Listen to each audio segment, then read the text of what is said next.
Hello, everyone. Anything to anybody? Hello. Money rotation. I would argue, and guys like Jim Rogers, whether you like him or not, he has been positioned probably for 20 years now, at least. What do I mean by that? He's lived outside the U.S., as far as I know, for at least 20 years, namely throughout Southeast Asia. And currently, I believe he lives in, what is it, Hong Kong, Dave, or Taiwan, wherever. He's in the Southeast. Singapore. Okay, Singapore. Okay, so now why is a guy like that doing that? You know, is he just a crazy guy that wears a bow tie, or is he actually one of the best investors in the world and to have ever lived? But also, I argue he's way ahead of the curve, particularly from a power perspective and investment perspective, right? And you're starting to see, as I typed in here, stuff rotate or shift. And you can argue at the macro levels, This stuff. is this is everything. When you're trying to trade more than just day to day, Mhm. this is the name of the game on anything in life is trying to identify where the puck is going, not Spot where on. it is today. Yeah. You're starting to see a shift, and the BRICS is part of it from the West to the East, where stuff, resources, talent, personnel, etc., is shifting from the West to the East, as well as not only from the West to the East, but you could argue from the West or the Northwest to the South, to the South as well. It's going East and South if you take the BRICS into account, right? It's going East and South. The South part representing Latin America slash countries like Brazil. And you're going to see the BRICS continue to grow, in my opinion. And this is a horse that's out of the barn, and the United States is going to try to fight this tooth and nail, and they're going to try to go after that horse and bring it back to the barn. But then the question is, are they going to be able to do that? Okay, are they going to be able to do that? And the answer, history has shown us ultimately, the answer is no. And history has also shown us what they'll do before totally conceding or giving up powers is start a war. That's what they'll do. History has shown us every empire has done that, right? No And, empire goes away just laying down, right? They're going out fighting, and well, that's my fear. That's my fear. That's how World War III could start, right? yeah, the only way a war won't start is if Germany, Australia, pick whoever you think is an ally of the United States, Yeah, even the UK. If all of a sudden they turn around and say, we're going to go with the BRICS, that will be a pivotal moment. that's a blow. That's a death blow to the heart with a knife. That's what that is. Because let's say that. It's a game changer. Yeah. Well, let's say it happened, Dave, which is entirely possible, by the way. I think the probability is more towards improbable, but I think it's a possibility. Oh, Absolutely. I think you're as wrong Okay. with that statement as you could be. Are you telling me at some point, Germany has It could proven happen. over the It could last happen. year, It could happen. Germany has proven that they are the bitch of the United States and England right now. 100%. Okay, 100%. but at some point, that's not how probably a lot of Germans think. At some point, that power vacuum could change and it become ultranational again, where they say, we're going to look out for Germans, not for Dude, the United States. no argument. No, no.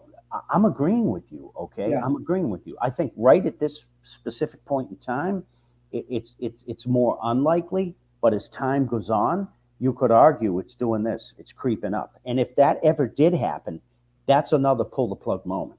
That's another pull the plug moment because at that point, the United States is literally out on a limb, standing there alone, with the kimono wide open. At that point, then at that point, what the do they do? Now what do we do? Who's Now what do we do? who has the strongest economy in Europe? It's Germany. Absolutely, no, not even close. Not even close. And we have naively and incorrectly handled the Russians, in my opinion, right? The Russians would have come west. The Russians would have been our friends because they've said it many times. But even Putin himself has said, and there's a video I just saw a month ago where he said to the West in one of his big talks somewhere, he basically said, and it was translated, why is this going on? Why can't we be friends? Why can't we get along? And then he basically came back and said, well, you know why we can't get along? because the powers that be don't want it to happen for various reasons. It's And the so- same, it's the same way that the powers look at Turkey right after 9/11, December 2001. And Turkey desperately wanted to become a member of the European community. That's going to be the one that we could see go before Germany. Newsflash, guys, by the way, whether you like the Russians or not, and no, I never agreed with communism. No, I don't agree with the centralized form of government. Russia is not communist. Okay, Hello. so the USSR was basically a form of communism. Yeah, 40 years ago. Okay, exactly, and a controlled economy, etc. Just like the United States today. Okay, so exactly. So I never agreed with that. Okay, but at the end of the day, and no, I'm not a proponent of Joe Stalin, obviously. Okay, and Leonid and all those cats. And I'm not a Marxist either. I want to be clear. But I will say we would not have won World War II if it wasn't for the help of the Russians. If the Russians didn't come in from the east and collapse the entire Eastern Front and fight tooth and nail like they did, lose 1 million men in Stalingrad, one battle alone, okay? And if they didn't attack and get into Berlin from the east, I mean, okay, so they helped us. They were our allies and stuff. And the minute it all ended, we started slapping and bitch slapping them in the face, and we're ready to go to war with them. So, I just, I'm a moron. I get it. Maybe this stuff I don't understand that the NSA and, our intelligence communities do. I don't know, whatever. But it just seems unnecessary to me. And so anyway, long story short, they would have come west, but instead they're going east. They don't have a choice because the West keeps kicking them in the nuts. So they're like, you know what? I've been kicked in the nuts over and over. I don't like this game. It doesn't feel good. Okay, I think I'll go east. Okay, I don't want to go east, really. I don't really love the Chinese, but they're treating me with some respect, and they're not kicking me in the balls. So I think I'll go east. So that's what we're now doing, to your point, amigo, with the Germans. That's what we're now doing. So we think that the Germans, even though they're European and they're Christian and stuff like that, that, they would never go east. Don't be too sure. Energy is the number one thing you need to survive. Without energy, it's over. Right. You're right. back in the Stone Age. Right. So this is how we go into industries. You're right. So I've got the 10 or 12 basic industries cited here, and I just highlighted, to your point, Dave, energy, oil and gas, etc. Right, which is right here. But then, you could argue other stuff too, basic materials that I was talking about earlier, right? Like coming out of Brazil. We have a ton of basic materials too, by the way. We've got so much basic materials, including oil and stuff, that we really could stop globalism, tomorrow and just be pretty much self-sufficient. We could. We won't, but we could, right? And we could start manufacturing stuff again.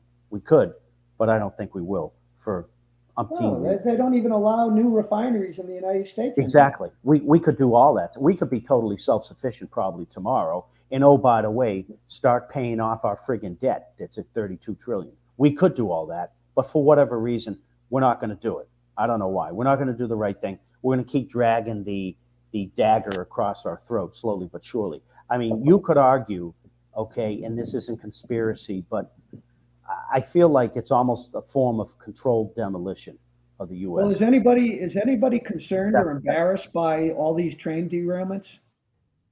Yeah, I mean, you have prior. Yeah, it used to happen once every 10 years. One train derailment every 5 or 10 years prior to all these incidents. Now it's like, 4 a month or something. I mean, somebody was saying, and I'm not a mathematician and statistician guy, but somebody was saying the probability of having like 4 train derailments a month is like 1 in a trillion or something. It's some astronomical, crazy freaking number that there's no way it could naturally happen on its own, which means that this stuff's being controlled by man. Somebody is orchestrating these derailments. No fucking. And no doubt in my mind. The train workers tried to go on strike, and they were told by the government you can't go on strike. Yeah. Okay, and their staff has been like that train that derailed in Ohio. Yeah. Remember, there was a picture of it where it was going like a mile. Yeah. Shooting sparks because they didn't have anybody on board to see that there was a problem. Yeah. There were like 3 guys on the whole train, and if you look at what that train company just reported for profits, it's like billions. Yeah, I don't want to diatribe into that, Well, but it's not a diatribe. It goes to the point that nothing matters in the United States except profits. no argument. So anyway, we're trying to see where the puck is skating. We know it's heading east and south of the border or equator. And so But my point is that's why our infrastructure is so bad today. exactly. Yep. So all these basic materials, energy, et cetera, is going that way too. So, emerging markets, stuff like that. Guys like who I was just talking about with the bow tie there. What's his face?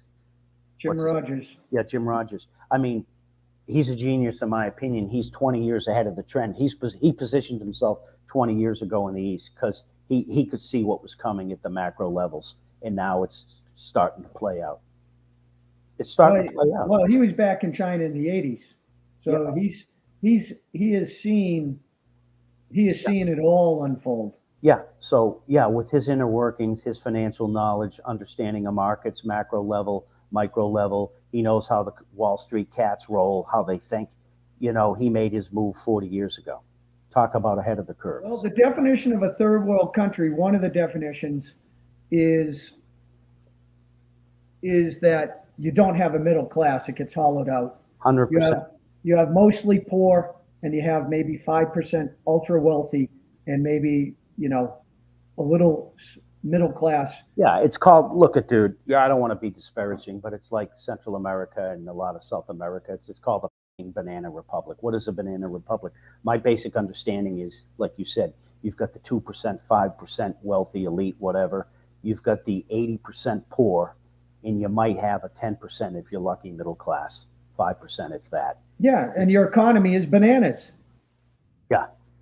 And your economy is God knows what, tourism. So in the United States, we used to ship all our garbage until the rest of the world didn't want it. Now we ship our natural resources. Like we ship a lot of our oil. The Biden administration has been emptying our strategic reserves and shipping it to the rest of the world. Yeah, I know. Don't get me going. I don't know. That's our oil. I know. Right? I don't want. It is. I don't even want to talk about it. It's annoying.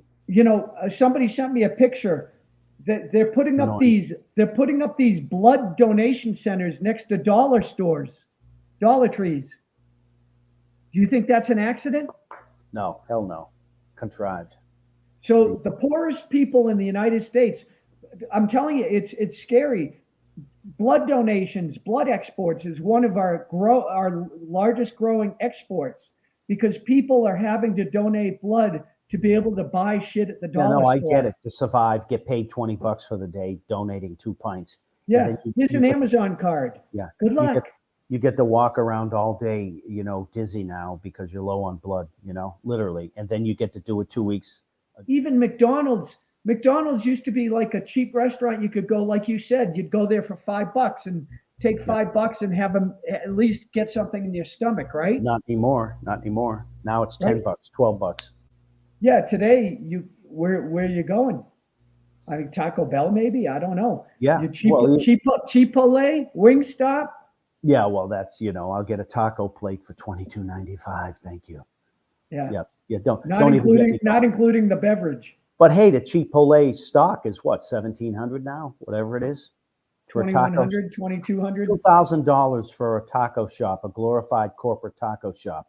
$2,000 for a friggin' share of stock. Are you freaking kidding me? Okay, again, I don't purport to be a macroeconomic probability, mathematical, whatever genius, okay?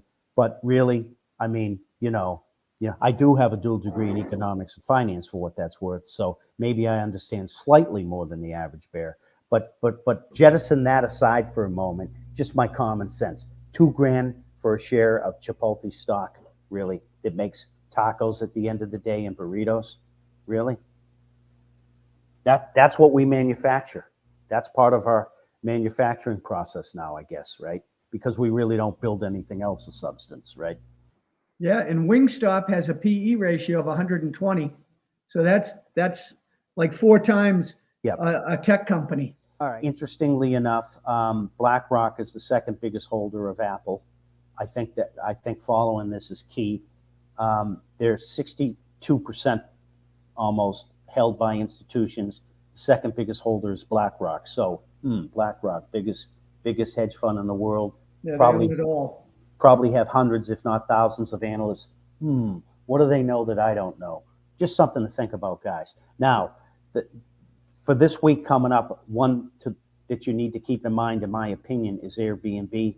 Their earnings comes out, and I don't know if it's aftermarket, Dave. We should check that. But their earnings is 5/9 of this week, which is Tuesday, I believe.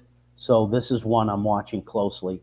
This is one, at least in the short term, I'm bullish on. And where, like with Apple, you can make a couple of bucks with the earnings move. Well, they've been down over the last couple of weeks, I believe. Yep. But I think this is one that you could potentially make some money on this week, guys.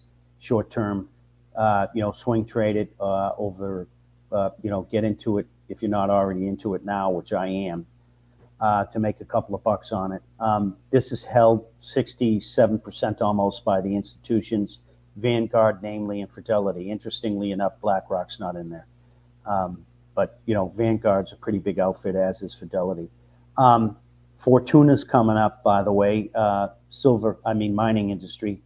Their earnings is going to be between 5/9 and 5/15, so call it 5/12. We'll take them. Yeah, and Fortuna, I forget the numbers, but Fortuna, what the miners typically do, and this is where you have an advantage if you pay attention to it, is the miners come out, like after the quarter, they'll come out within a week or so, and they'll report their mining results.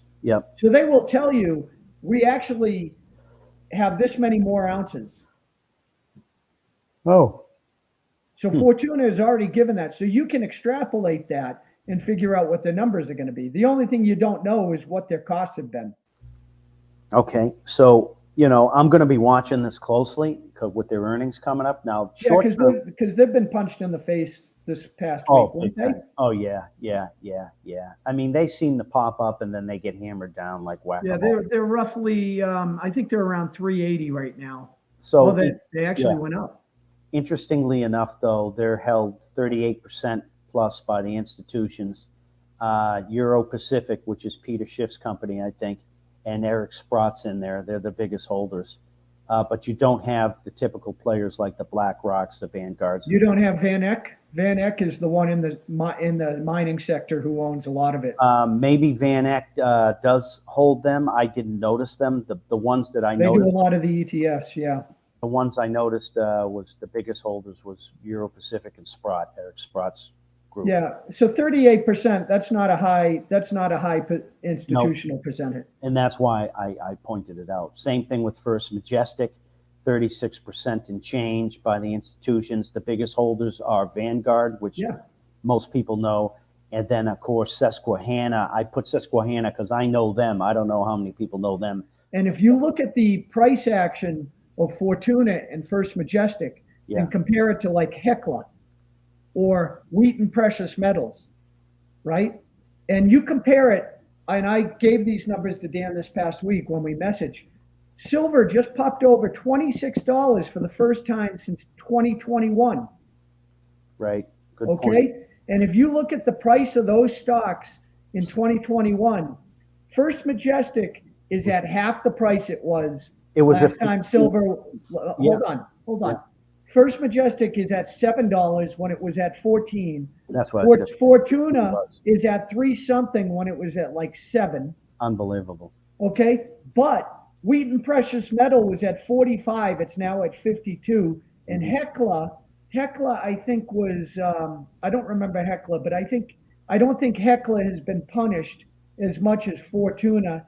And, no, it hasn't. Majestic. It hasn't. And to your point, to segue into Hecla, I got Hecla on here as well. I'm long Hecla at the moment because, again, I'm playing its earnings. Hecla has its earnings date on the 10th of this week coming up, so I'll be watching Hecla closely. Now, interestingly enough, unlike the other miners like Fortuna and First Majestic guys, look at Hecla.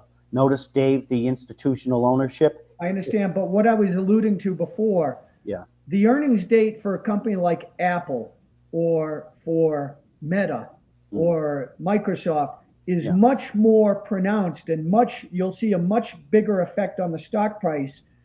But the miners, as I alluded to, All those institutions, all the professionals, they already know what the earnings report is going to be because they've gotten the report of the mine. Got it. Yeah, no, understood. Good So point. First Majestic just reported yesterday, and they reported terrible numbers, but you didn't see a huge reaction the day they reported because everybody already knew it was going to be miserable.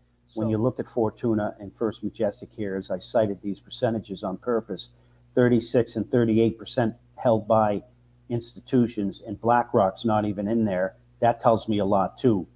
Whereas if you look at Hecla here, Hecla is held by almost 62% of institutions. And guess who the number 3 holder is? BlackRock. So, for example, to your point, Dave, you make a good point. I mean, the earnings date coming up for Hecla this week on the 10th, I'm going to be watching that closely because I think you're going to be able to potentially benefit from it by sheer virtue of 61% institutional ownership in BlackRock in there. What I'm saying is they've already positioned themselves. Yeah, understood. And I'm already okay. So at a micro little guy level, I'm positioned for Hecla this week, as I am also positioned for Airbnb this week. I'm expecting some pops out of those, okay, in a long manner. Now, is it going to last long? I don't know. I don't care. NVIDIA, interestingly enough, 68% institutional ownership, namely with Vanguard and Fidelity. I did find it interesting that BlackRock's not in there. I'm very surprised. Meta, real quick, 76% institutional ownership. Yeah. Had a good week with Apple going long. Had a decent week with Airbnb going long. Tesla, I shorted. I made a whopping, I think, $20 on Tesla has an inverted head and shoulders that potentially could launch it to 280. All the fundamentals for Tesla right now are terrible, but they have such a strong following. Tesla could easily go back to 200. Totally. And it won't make any sense. It's kind of like watching Builder and the home builders right now. Yeah. Builders launching to all-time new highs. Tesla is almost, to me, in my mind, almost like a meme stock in a lot of ways. They have a they have a dedicated following, and that's why shorting Tesla is brutal most of the time. So we identified there's a gap it hasn't filled yet at 146. I need to look at the gap. Yeah, that's right. You told me about the gap, and I was playing that gap. But then what happened to me? But the price was at 160, so you've got a $14 downside. Well, but the upside is 20. So you're right in the middle. You never want to trade when it's in the middle of a range. Yeah. But right now, if you said you have to pick where Tesla is going to be in a couple months, it's going back to $100. But it could go up first all the time. Here's one I didn't take because it was setting new highs. Wingstop. When Wingstop, I remember I was telling you. Yeah, Wingstop hit 220. Yeah. Just over 220. Yeah. I almost went into that. And the only reason I didn't is because it had no resistance above it. And so why not 230? Why not 250? But when Dan and I were talking, Wingstop dropped from like 222, I think, down to like 200 or 205. Now it has overhead resistance. Why is that important? Huge. Because when Wingstop goes back, it's going to go back to where it was. Yeah. And it gets to 220. You now can enter that trade as a short and know that if it breaks the previous high, you get out. You know where your risk is. You can plot out your trend lines and your support and resistance. The risk is I could lose $1, but the reward is I could make $20. Right now, Builder's another one. They just raised interest rates. Mortgages are going up. Apple right now and NVIDIA, they are at the top ends of their range. Agree or disagree? Not necessarily, because here's where we disagree. First year target on NVIDIA is around 288 range. All right, you said 290, so let's say 288. Right now, it's still, the performance outlook is still green across the board. However, if you look at the charts, a bearish pattern is being detected. If you go down here, you just take a quick glance at their earnings. When is their earnings coming? Oh, the next earnings date is May 24th. So yeah, so all I'm saying here, folks, is that I'm not saying Dave's wrong, but there is still some upside in this, according to Yahoo Financial. And, you know, I don't take this as the ultimate gospel, but I take it as, you know, they're taking information from various sources and analysts and stuff and synthesizing it, right? So the consensus is this thing could go as high as 394, guys, right? Now, is it going to do that anytime soon? I'm not going to say it is, but here's what I will say in showing you the chart here real quick. If we look at the 6 month, you know, from December of last year, you can clearly see it's still obviously in an uptrend, okay? But then if, let's say you go 2 years out, let's say 5 years out where you can see it better, this is, if you look at this low point here at 112 where it started last October, this is essentially, look what it's formed, a big ass inverted head and shoulders. And it's not done yet, in my opinion. Right. But my point is, while Dave's gone, this guy's, although I guess the greater probability looking at it this way is because it's so straight up, eventually it's going to start coming down, but it could definitely float up to and double top at 329. I think it's a distinct possibility, which means it's still got plenty of juice in it to do that. Definitely could, and double top up here. And then at that point, it would be good for a short. But then you could have some micro shorts in it along the way as well. So, you know, Apple is kind of like this as well, right? I mean, they are starting to get really steep, as you see here. I mean, look at that. I mean, once you start getting straight up in the air like this, sooner or later, you know, gravity, it's coming down, right? And usually when it gets this straight and it double tops, it usually drops at least, you know, 10 or 20% plus or minus. So anyway, I'm still sort of playing NVIDIA long. But to Dave's point, I mean, sooner or later, you know, this thing is going to change, as will probably the whole market. So that's all I wanted to say. This is what makes it so difficult is you have to make a bet. You have to make a decision as to what you think is going to happen. Otherwise, you can't trade. And obviously, you try to let the markets tell you what it wants to do, right? You know, everybody's got their own style. You know, you like to be more contrarian or whatever, and I'm not criticizing it. You like to short more or whatever. I'll short if I have to. I'm more of a long guy. But the bottom line is I look for trends. I look for momentum. And I try to go with it. I'm not going to fight the Mississippi River. Well, here's an interesting thing. Even if I'm an Olympic swimmer, I'm not going to fight the river. Well, okay, let's talk about the river then. Dan and I, because we're still novices in many ways. We're not professionals. No. At trading. It truly takes years to become. And this isn't financial advice, by the way, guys. None of this has been financial No, this is just what we're talking about. This is just a couple of guys' opinions. Yeah, definitely take what we have to say with a grain of salt. Yeah, absolutely. Yeah. But what we did is Dan and I a few months ago said, hey, listen, we should start joining some groups. You join this group, I'll join this group, and we can start comparing. Exactly. Because how else are you going to learn other than reading books and try to get better, right? And be once exposed. You're in a group, you truly start to appreciate. And what I find very interesting is your group. You want to talk about me being a contrarian? Your group is like 99.9% contrarian.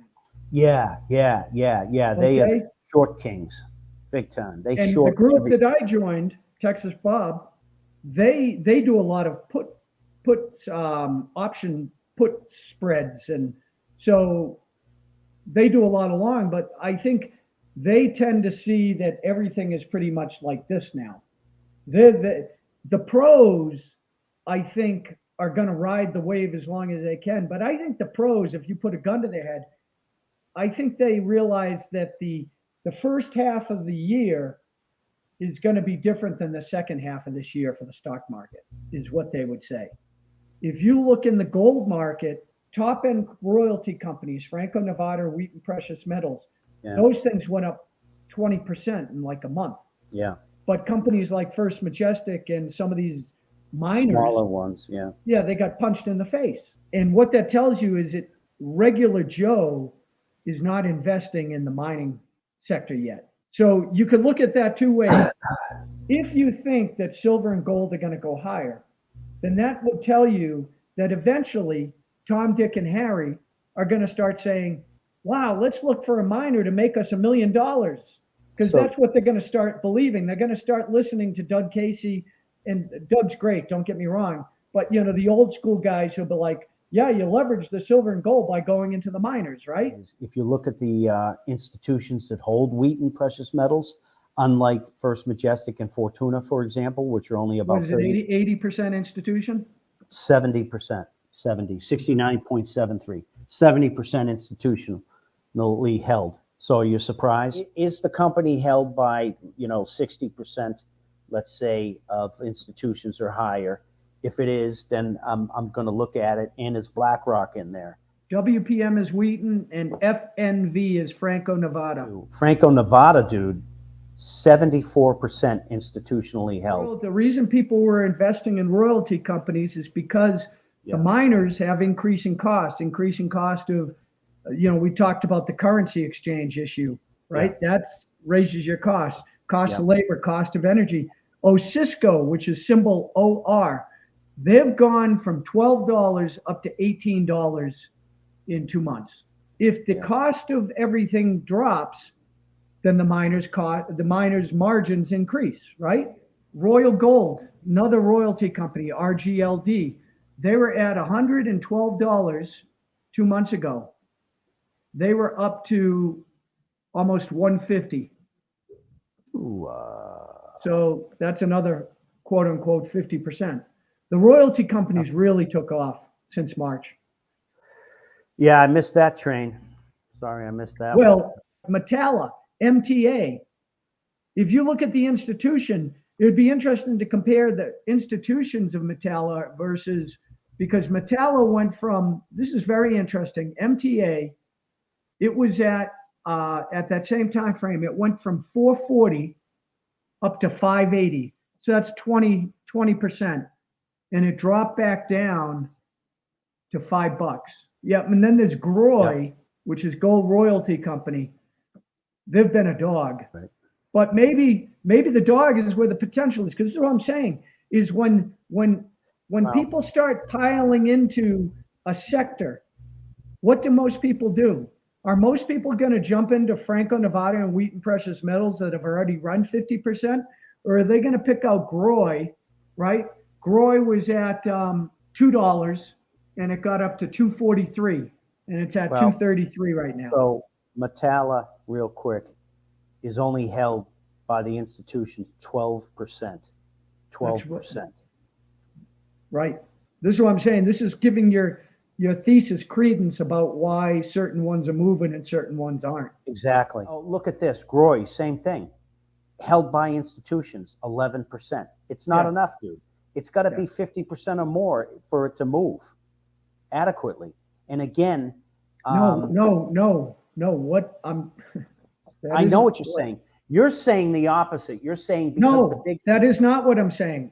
I said the initial move, the reason you've seen certain ones move initially is because of the institution.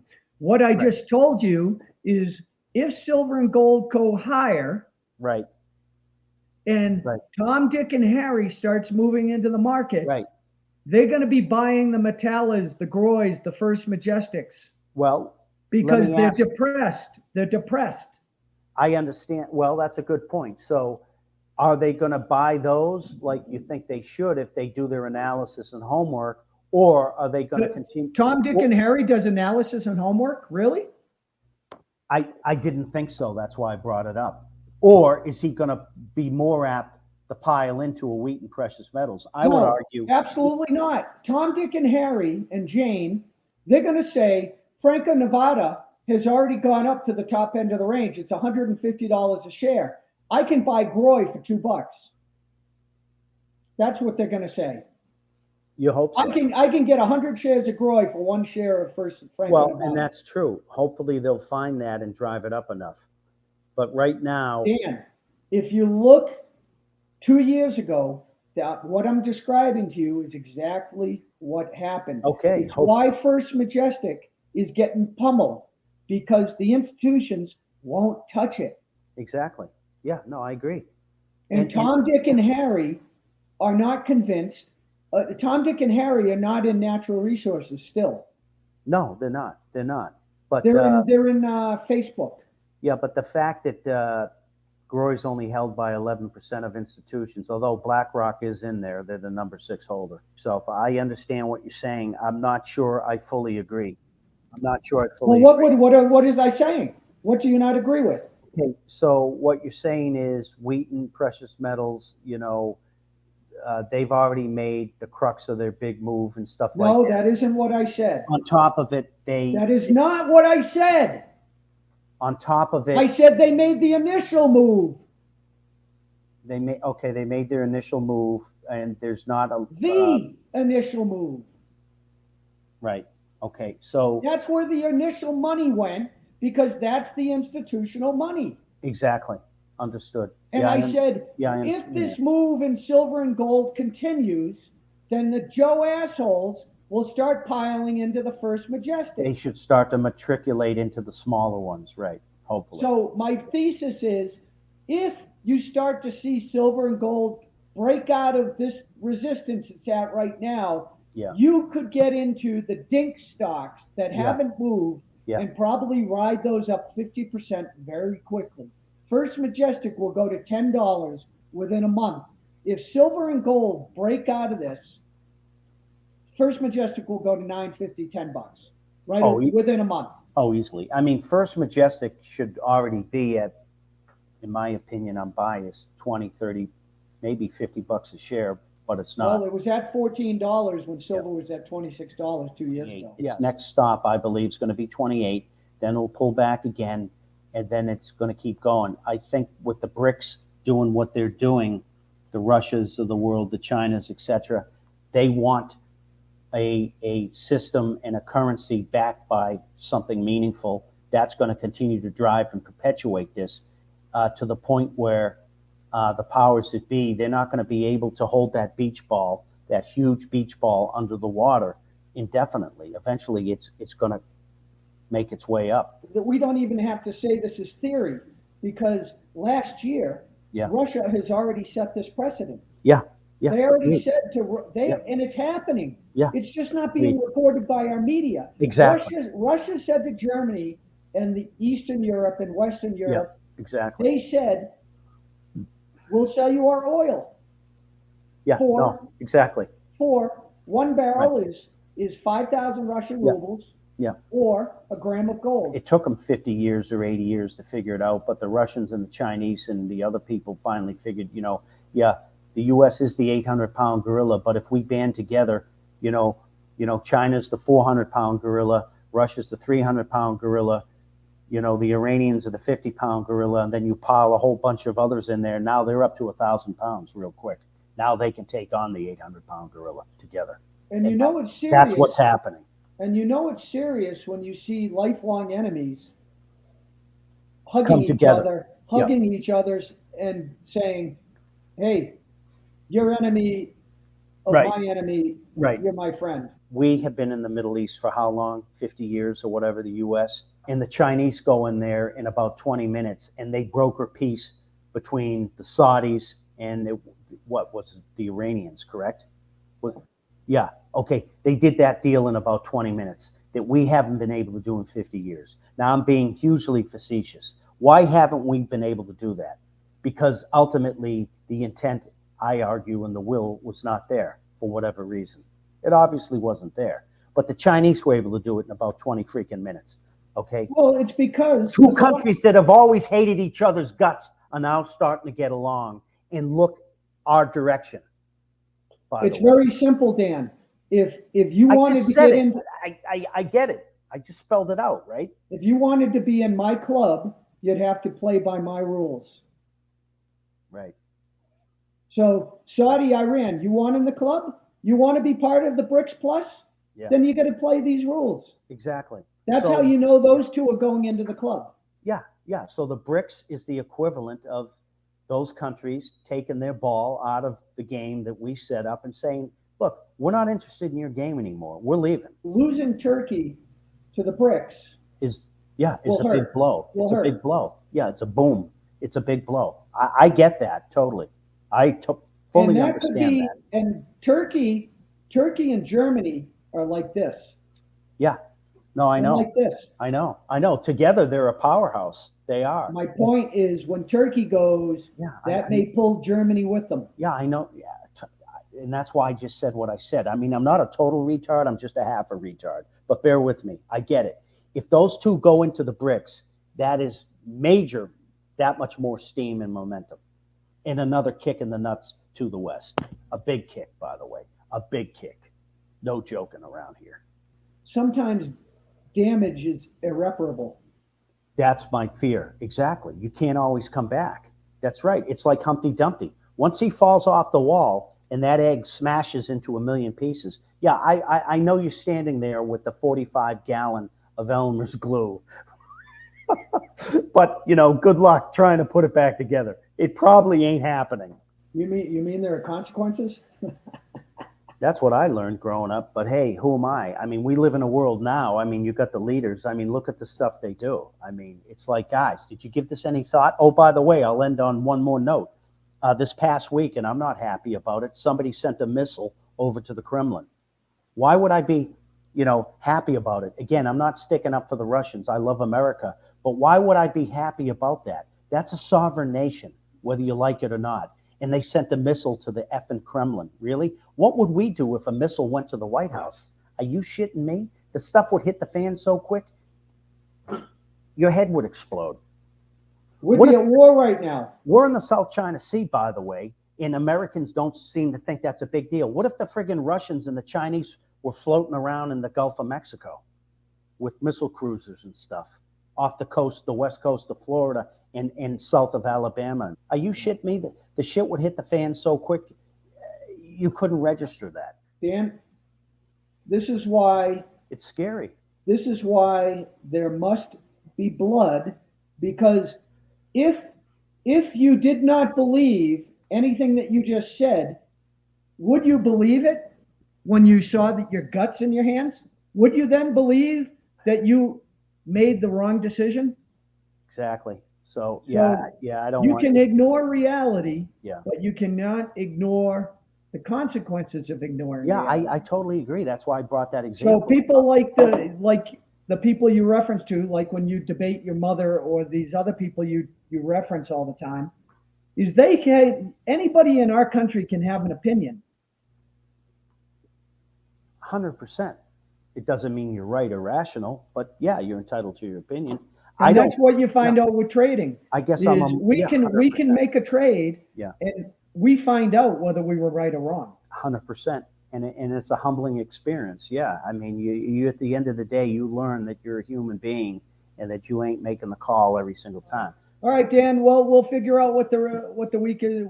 Next week, I think we'll have obviously a lot more information than we do today. We will, and I gave everybody two or three or four things that I'm looking at following next week, especially with the earnings and the. Well, that's good, because then they can determine, if Dan is somebody who's worth listening to or not. Again, just one guy's opinion, guys. I'm wrong, like the rest of them. Dan's wrong 13% of the time.